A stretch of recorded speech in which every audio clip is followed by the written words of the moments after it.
që 11 vjet është pap. Si i tillë, Francesco udhëheq me Kishën Katolike e është edhe i pari i Vatikanit.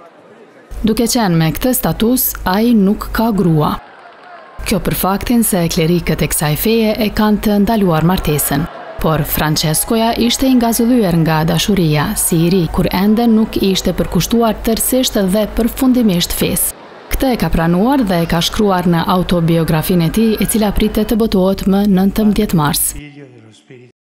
Para se të hyja në seminar, kishte një vajzë që punonte në industrinë e filmit, shumë e ëmbël, e cila më pas u martua dhe bëri fëmijë.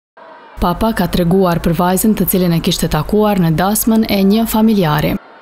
Ajo ishte aq e bukur dhe e zgjuar. Për një javë nuk më hiqej nga mendja dhe kisha të vështirë të falesha. Pastaj, për fat, kaloi kjo dhe arrita të përkushtuam plotësisht thirrjes së Zotit.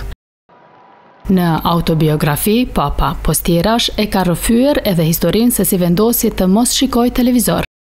Këtë veprim e mori pas një incidenti kur një program me përmbajtje për të rritur u shfaq në sallën e priftrinjve të komunitetit jezuit, ku po qëndronte edhe ai në korrik të vitit 1990. Francesco ka treguar se nga atëherë kqyr televizor vetëm kur betohet ndonjë president i ri.